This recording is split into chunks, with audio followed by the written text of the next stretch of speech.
Muy buena gente a laburar. En este caso estamos en una entrevista que le hicieron a Gustavo Segre, en la que básicamente intentaron atacar al gobierno de Bolsonaro diciendo que estaba mal y que la situación económica era pésima, y Gustavo Segre se le plantó y le dijo la realidad de Brasil en su cara y cómo en verdad Brasil está teniendo una política en lo económico muy liberal y muy próspera, y cómo su política económica está llevando a Brasil a tener una generación de empleo y riqueza enorme, mientras Argentina lo destruye constantemente. Y usted es un especialista también en economía internacional. Los mercados con Sí, Brasil claramente están rotos por la pandemia y también pero por la no es crisis así, económica. no es No, así. Les doy un dato, les doy un dato. No está roto por la pandemia. sí, Brasil generó en enero 200.000 nuevos puestos de trabajo y en febrero 400.000. El año pasado se abrieron 2.300.000 empresas en Brasil. Y en 31 años de existencia de mi empresa en sí, Brasil, el 2020 fue el mejor de todos. Entonces no tiene que ver con la pandemia, tiene que ver con que un productor de soja en sí, Brasil por cada tonelada recauda $407 y el mismo bien. productor de soja en Argentina recauda ¿Y $176. esto a qué Y ahí se la debe? pregunta es, ¿a dónde va a invertir? Y por la carga tributaria, porque hay un Sí. dólar de 90, pero en realidad se tienen que mandar dividendos hacia el exterior a 140, Pero las libertades por económicas todo marcaron eso. la fluctuación del dólar. Pero Las economías totalmente. libertarias, no controlar. Bueno, pero ustedes No, buscan no, pero no eso. tiene que ver con, no, yo acepto, no tiene que ver con una economía libertaria, al contrario. Sí, Brasil tiene hoy una economía liberal que está generando empresas y empleos. sí, Argentina no. La pregunta es cuál de las dos es más efectiva. Pero no lo quiero llevar al ámbito de la sí, ideología, lo voy a colocar en una situación de la región.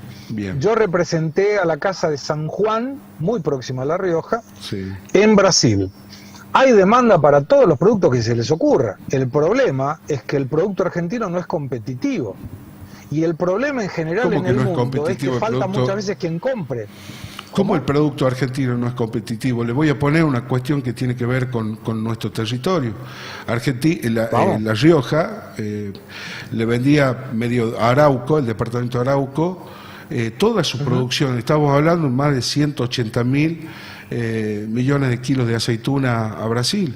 Rompió el mercado y Sí, compró aceituna más barata en Egipto, siendo y cuando que nuestra aceituna es modelo a nivel internacional, por el aceite de oliva, sí, también claro. por sus componentes, Yo, yo compraba aquí en Brasil aceituna de La Rioja sí, y observen que la aceituna que viene de Egipto tiene que pagar impuestos de importación y la de Argentina no.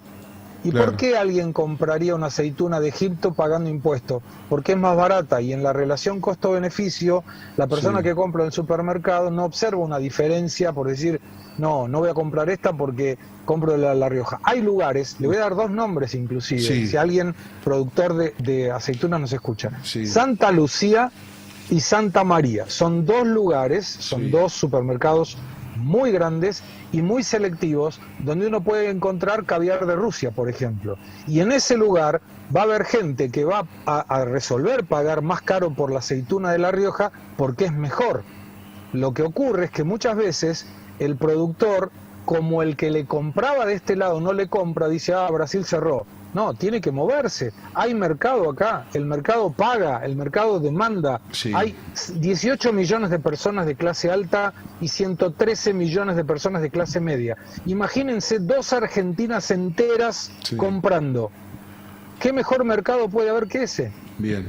Eh, bajar los costos es bajar también cuestiones que tienen que ver con los derechos de los trabajadores, el mejor pago, el ingreso, el pago que cobran los trabajadores de nuestro país. Por ejemplo, de la textil, en términos de dólar, es mucho más alto de lo que cobra un trabajador en Brasil o un textil en China, que producen en el mar, en barcos en el mar, sin derechos laborales. Esto, sin Ujú. duda, los costos no lo va a pagar el productor, lo va a pagar el trabajador. ¿Cómo se hace? ¿Cómo se soluciona esto sin que pierdan derechos los trabajadores? Oh, Yo creo que podría ser al revés inclusive. Para mí hay que bajar las cargas sociales, no el sueldo del trabajador, al revés. Las cargas Yo sociales creo que el trabajo... Claro. es sumirlo a una jubilación de pobreza, si vos bajás los No, costos no, no, sociales. no. No. Voy a dar un ejemplo para que se entienda mejor. No me refiero a que pierdan beneficios de ninguna manera. Sí. Hay por cada uno de los empleados, por ejemplo, hoy, si la empresa contrata a alguien, tiene que pagar en números generales, en total, considerando vacaciones, aguinaldo, todas las situaciones de cubrir a la persona cuando está de vacaciones y demás, es aproximadamente el 70% del sueldo. Esto genera que además, cuando alguien quiere echar a alguien, en este momento por la pandemia, por lo que sea, tiene que pagar el doble de indemnización. Sí. ¿Qué es lo que genera esta situación? La no Que haya inversión. mucha empresa que contrata en negro. Claro. Y cuando uno contrata en negro, no hay ningún derecho para el trabajador. Sí. Ninguno, nada, cero. Entonces, ¿cómo El se problema paga? está- ¿Cómo se Bueno, ahí paga está. entonces, Gustavo, la cantidad de despidos en tiempo de pandemia con una quietud de mercado? Nosotros hablábamos con especialistas del mercado internacional y nos decían, señores, todo el mundo quiere vender y nadie quiere comprar. Hay un cerramiento en la economía. Acá eso no se observa, pero voy a continuar con el ejemplo. Si hoy, en función de la legislación en vigor, Sí. una empresa y un empleado aceptan una contratación en negro porque la persona tiene que trabajar, porque si no, no come, no está preservándose el derecho de ese trabajador. Lo que yo propongo es que las cargas sociales sean menores para que esa persona esté en blanco y no pierda los derechos. Y cuando una empresa acepta pagar el doble de indemnización para echar a alguien, demuestra que el mercado no existe y por eso él asume pagar un costo mayor con tal de sacarse el gasto, que lo toma como gasto, en ese momento.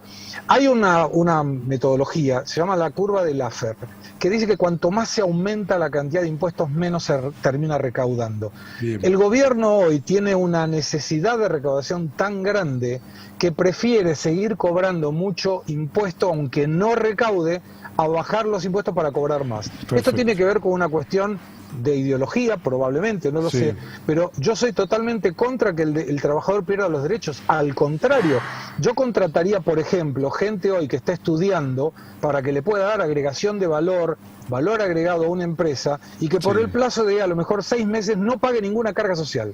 Y uno puede decir, pero eso pierde el derecho. Hoy no está trabajando esa persona, con Pero lo la cual, carga social, hoy no tiene derecho a a ver, beneficios. pero alguien le tiene que, Gustavo, pero alguien le tiene que garantizar la carga social. No puede ser una planilla en negro. Claro. No puede, bien, pero ¿quién lo paga eso?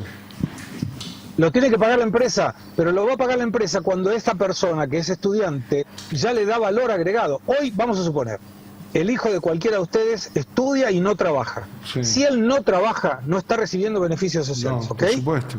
No lo recibe. Perfecto. Imaginemos que una empresa, de cualquier persona que nos está escuchando, quiere contratar a alguien que técnicamente es bueno y va a agregar valor. Contrata al hijo de ustedes durante 6 meses, no paga cargas sociales por esos 6 meses, hoy no las está pagando y el hijo de ustedes no está trabajando, y a partir del momento que ya empezó a trabajar y que le muestra el valor que le agrega a la empresa, empieza a pagar cargas sociales. O sea que- Es una manera donde quien hoy no trabaja, trabaje, y quien hoy no recibe beneficios sociales empieza a recibirlos. Bien, pero las grandes empresas no cumplen a veces con esos mitos. Bueno, ahí Son tiene más que hacer- todas ahí las tiene pymes la que tienen responsabilidad mayor del Estado. exigencia, tienen una mayor exigencia por ley. Bien, Pero ¿te las queda grandes- alguna pregunta, Miguel, que estamos cerrando ya? ¿Te queda alguna? Bueno, eso hablar sobre un poco sobre la situación de los trabajadores, pero Yo quedo a disposición y me encantaría que podamos volver a hablar sobre esto, pero me gustaría dar un ejemplo. En mi empresa tengo 40 personas trabajando en Brasil y son 75 en 5 países. Sí. Nunca nadie tuvo que pedir aumento de sueldo, todas están registradas y todas tienen bonus por complementariedad.